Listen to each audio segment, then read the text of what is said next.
I'm Dr. Melissa Lem, and I'm a Vancouver family physician and president-elect of the Canadian Association of Physicians for the Environment.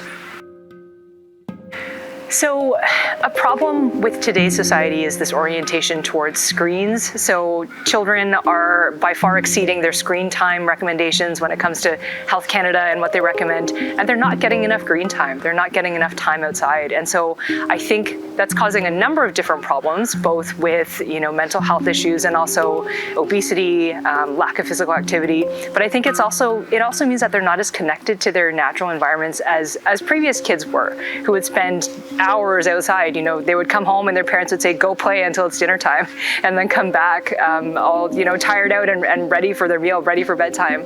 So something else I find interesting, though, is that even though, some people say today's youth spend less time outside, I think there's a really increasing awareness among today's youth about climate change itself. I mean, some of the strongest climate advocates I know are teenagers, are young people who are just discovering what's happening with climate change, experiencing it in their bodies and their minds, and then saying, we have to do something about it. Why aren't adults caring about this as much as we do, right? So I think it's both. There's a move away from nature, but there's also a move towards protecting it in different segments of youth.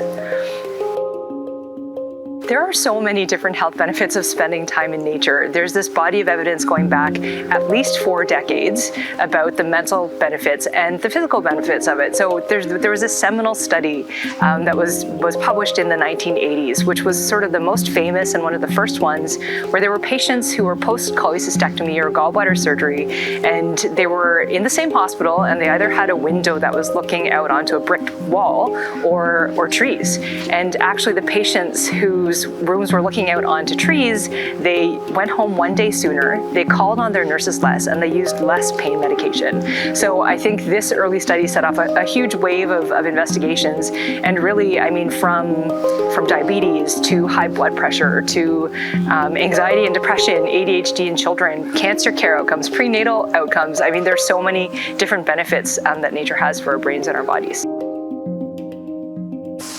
Health professionals are some of the most trusted professions in the world. So every year there are a number of different countries who do surveys on the most trusted professionals.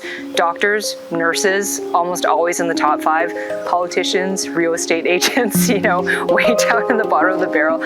So I think it's really important for us as these trusted health professionals to use our voices and speak in terms of supporting climate action. I think it's really important for us to do what we can. And it doesn't have to be being the president of a national organization. What you can do is start talking about it with your colleagues. Let them know that it concerns you, and look for ways in your hospital or your clinic to start taking action. I mean, it can be as simple as sometimes getting paper off your exam tables, or switching from meter dose inhalers to dry powder inhalers so you're not releasing as many greenhouse gases. There's so many different ways you can start, and then I find it just tends to build from there.